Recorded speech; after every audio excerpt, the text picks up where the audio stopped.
आज यदि कोई महात्मा गांधी को महात्मा मानने से इनकार कर दे तो क्या होगा? यही ना कि उसकी गिरफ्तारी हो सकती है, जैसे कि छत्तीसगढ़ में हुई।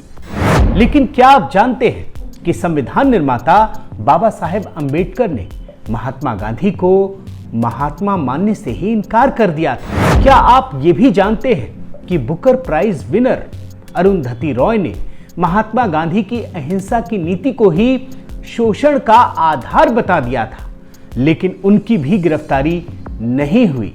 क्या आप जानते हैं कि महात्मा गांधी के जीवन पर न जाने कितनी ही विवादास्पद पुस्तकें प्रकाशित हुई हैं, लेकिन इनमें से भी किसी की गिरफ्तारी नहीं हुई? इस समय सोशल मीडिया पर न जाने कितने वीडियो वायरल हो रहे हैं जिनमें बापू के खिलाफ अनाप शनाप बातें की गई हैं, लेकिन इनमें से भी किसी की गिरफ्तारी नहीं हुई। तो फिर सवाल यह है कि ऐसे ही एक विवादास्पद बयान के लिए छत्तीसगढ़ सरकार ने कालीचरण को गिरफ्तार क्यों कर लिया? इसके पीछे के कारण को समझना होगा। इसके पीछे की गहरी साजिश को आपको जरूर समझना होगा। कालीचरण की गिरफ्तारी के पीछे एक ही कारण है और वो है उसके शरीर पर भगवा वस्त्र और माथे पर तिलक। साथियों नमस्कार, मैं हरिश्चंद्र बर्णवाल। आप सभी को नव वर्ष की बहुत बहुत शुभकामनाएं। अब हम अपनी बात की शुरुआत उन ऐतिहासिक तथ्यों के साथ करने जा रहे हैं जिससे ये पता चलेगा कि इस देश में हर दौर में महात्मा गांधी की आलोचना की जाती रही है, लेकिन कभी भी किसी की गिरफ्तारी नहीं हुई। सबसे पहले बात करते हैं संविधान निर्माता बाबा साहेब अंबेडकर की।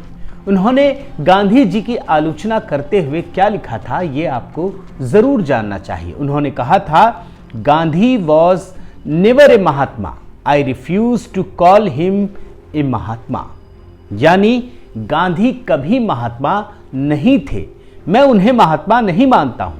यह बात उन्होंने मतलब बाबा साहेब ने 1955 में बीबीसी के साथ इंटरव्यू में कही थी। इस इंटरव्यू का ट्रांसक्रिप्ट आप पढ़ सकते हैं, जो आपको दिख रहा है स्क्रीन पर, यह पूरा का पूरा ट्रांसक्रिप्ट है और इसमें आप बाबा साहेब की पूरी बात पढ़ सकते हैं। बाबा साहेब अंबेडकर गांधी जी को जातिवाद को बढ़ावा देने का दोषी मानते थे, जो कि शोषण का एक बड़ा आधार था।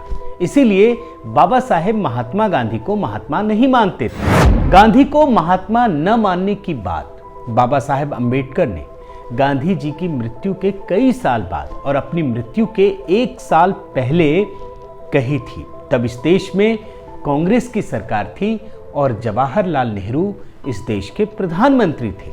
आपको ये जानकर आश्चर्य होगा कि जवाहरलाल नेहरू, बाबा साहेब अंबेडकर और वीर सावरकर, ये तीनों महात्मा गांधी के 3 सबसे बड़े वैचारिक विरोधी थे। जवाहरलाल नेहरू को जहां महात्मा गांधी की आर्थिक नीतियों से विरोध था, वहीं बाबा साहेब अंबेडकर को गांधी जी की सामाजिक सोच से विरोध था। जबकि वीर सावरकर का विरोध इस बात से था कि बापू इस देश में रहने वाले सभी लोगों को हिंदू नहीं मानते थे। वीर सावरकर भारतीय भूभाग में रहने वाले सभी लोगों को हिंदू मानते थे, जहां अलग अलग तरह की पूजा पद्धतियां अपनाई जाती हैं। परंतु गांधी जी इस भूभाग में रहने वाले सभी लोगों को अलग अलग हिंदू मुस्लिम की धार्मिक पहचान के साथ देखते थे। अब मैं आपको Booker prize winner Arundhati Roy के बारे में बताता हूँ। अरुंधति भी महात्मा गांधी की आलोचना करते हुए उन पर शोषण को बढ़ावा देने का आरोप लगाती है। उनका कहना है कि गांधी जी की अहिंसा की नीति दमनकारी जाति व्यवस्था पर आधारित है, जिससे शोषण को बढ़ावा मिलता है। इस पर देखिए, एक रिपोर्ट आपके सामने रख रहा हूँ, क्या लिखा है।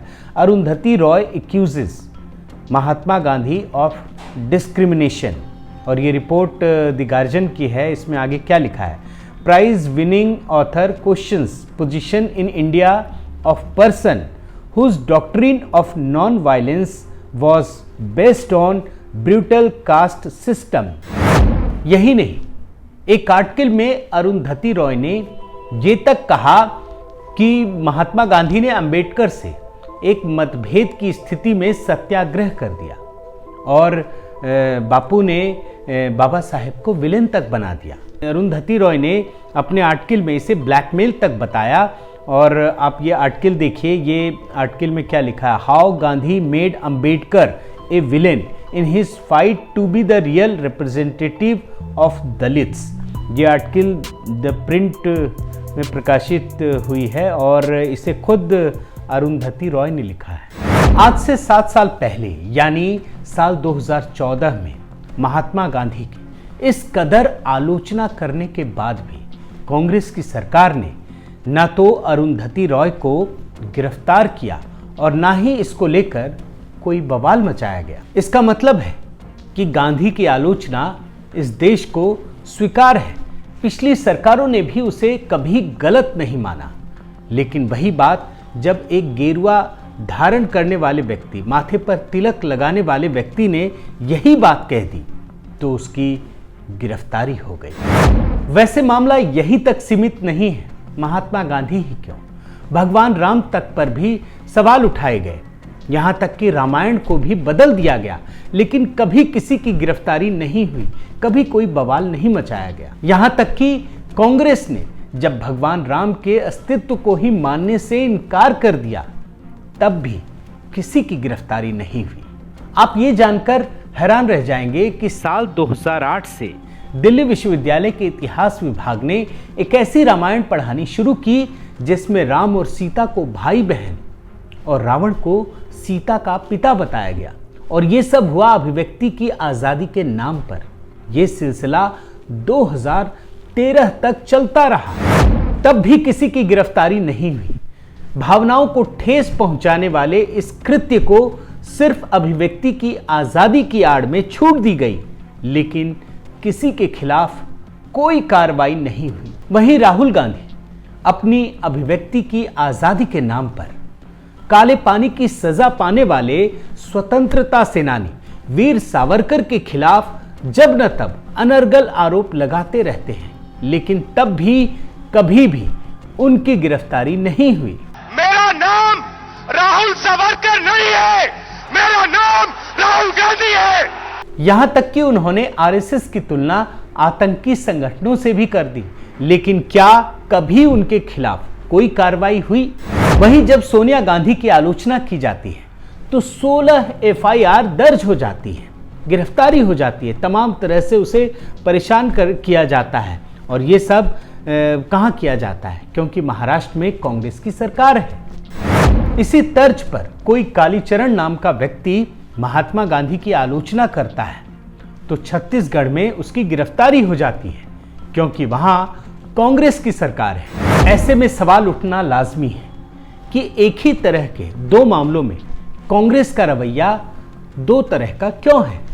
क्या कांग्रेस वैचारिक स्तर पर इतनी खोखली हो चुकी है कि वो न सिर्फ गेरुआ रंग और तिलक लगाने वालों से नफरत करने लगी है, बल्कि उनका साथ देने वालों को भी कांग्रेस बख्शना नहीं चाहती है? दरअसल कांग्रेस के लिए ये पूरा मामला महात्मा गांधी के सम्मान का नहीं है, बल्कि गेरुए रंग से उसकी नफरत से जुड़ा है, जिसके चलते वो इन दिनों देश को हिंदू और हिंदुत्व के आर्टिफिशियल खांचे में बांटने का प्रयास कर रही है।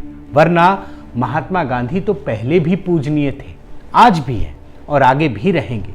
जहां तक उनकी आलोचना का सवाल है तो ये पहले भी होती थी, आज भी हो रही है और आगे भी होती रहेगी।